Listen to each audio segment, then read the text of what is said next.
100% clue why I woke up at 3:30. Okay, so if I'm not gonna be in med school, I might as well be somewhere with good weather. This is the current setup. This winter has sucked. You know, the perpetual storm that came, snowed, and then everything was ice. Here we have electrolyte, gels, and shit. And it didn't get warm enough for anything to melt, so it was just freezing and slippery and a hazard. Yeah, I needed to get away from that. Sunshine in 17. 60 something degrees and sunny. Plus, the day after I ran the Philly Marathon, my brother decided that he needs to run a marathon, so he signed up for the Tucson Marathon. We all meeting you at home. We don't get you.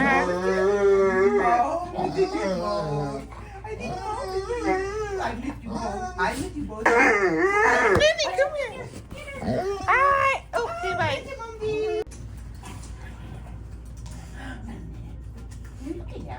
Which at that point, if I'm already going to the West Coast, I might as well go more West Coast and just make a tour of it and see my grandpa in Oregon because, you know, he's at the age where any year could be the last trip, which is sad. Yeah, womp. But how do I get between Arizona and Oregon? Well, California's in between, so then let's make a trip out of that.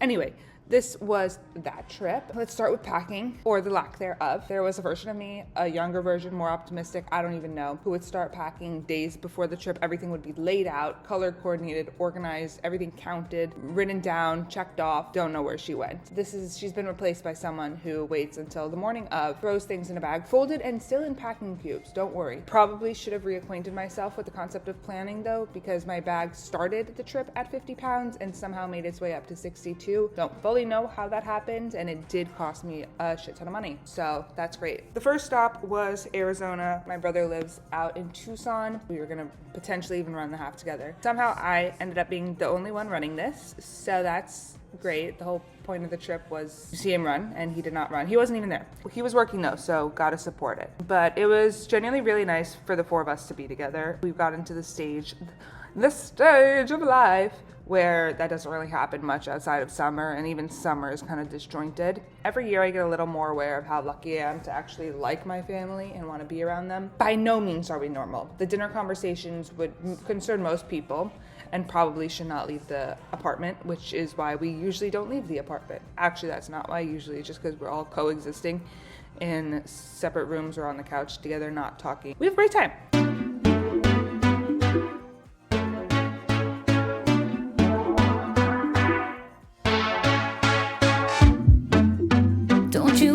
Get to know me. I bet I'm stuck inside your mind.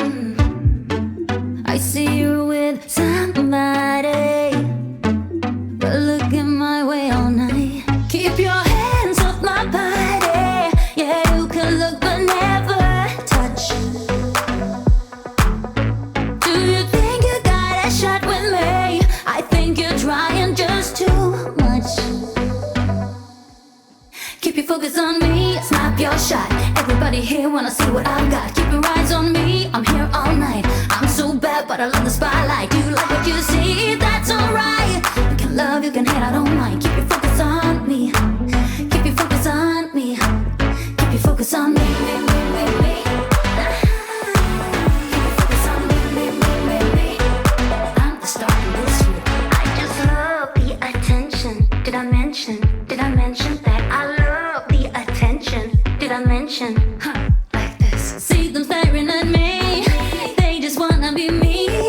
See them staring at me. Hands off my body. Yeah, you can look but never touch. Do you think you got a shot with me? I think you're trying just too much. Keep your focus on me, snap your shot. Everybody here wanna see what I got. Keep your eyes on me, I'm here all night. I'm so bad, but I love the spotlight. You like what you see, that's alright. You can love, you can hate, I don't mind. Keep your focus on me, focus on. So then here's where the trip takes a turn in the best way possible, and we start the journey. At the same time I was in Arizona, two of my friends from college who live in New York happened to be road tripping from New Mexico to LA, and we're passing through Arizona at the same time. So basically I had to go on a road trip. I was rooting for Vegas, but that was shot down, and we ended up going to the Grand Canyon, which is fine. I was supposed to go to the Grand Canyon 2 or 3 years ago when I went on a road trip from Salt Lake City down to Phoenix, but then there was some storm or something came up where we had to pivot to Joshua Tree. So it was good that like full circle finally made it to the Grand Canyon. Did not know there was snow there. That is news to me. I thought Arizona desert. I don't care the elevation. I don't care what we're doing with, like, it should be hot. Anyway, there was snow, and we were gonna go on like an easy trail before we continued the driving. And the park staff really did not think we looked too good, had no hope for us, so they gave us poles, and we were like, oh, sick, like free poles, like good, we weren't prepared. We were the only ones with poles on the trail. That was a little embarrassing. That being said, I did use them to their full potential and still nearly fell. Anyway, we made our way towards LA via Flagstaff, which was the highlight. No need to go to LA or any major city, just go to Flagstaff. Then we made it to LA, and I think I need everyone to understand something. I am supposed to live there. I knew it within 4 hours of arriving. The whole trip, I had one eye on the city and whatever I was doing, and one eye on my phone researching ways to actually live and move my life there, which did make my UCLA med school rejection hit a little harder. If I could like study outside all year round, going to the beach between classes, maybe I wouldn't have had to take this DIY gap year. You like that? Are you meowing? But I thought meowing is a bad thing. Or maybe I just would never have done med school and lived and became an erewhon influencer. I don't know. We had 2 full days, and the next step was San Francisco to visit a friend. I'll note that I did this exact trip last year in reverse order, where I started in Oregon and went to Phoenix. That trip did result in me doing a lot of journaling and having an epiphany and breaking up with my boyfriend on the way home. But that's besides the point. That's character development and a different trip in a different order. There were no breakups here. But I was like, oh, I already did San Francisco. I don't need to do it again. So that resulted in me eating the same lunch and dinner, Blue Barn, every day I was there, and going to Phil's every day, and getting acai bowls every morning. So, aka spending a shit ton of money, but enjoying every second of it. Was I in San Francisco, or was I just at my friend's apartment with very specific food preferences? Hard to say. In my defense, I did explore San Francisco and did like a 8-mile walk from where I was in Pack Heights. We saw the Golden Gate Bridge, went through the park, not Golden Gate Park. And then I randomly signed up for a half marathon that was happening in Richmond, which was advertised as happening in San Francisco, but Richmond do be a little bit outside of that. So that got me medal number 2 of the trip. It was really hot though. San Francisco I thought was not supposed to be hot, but Arizona and San Francisco had a little bit of a mix up.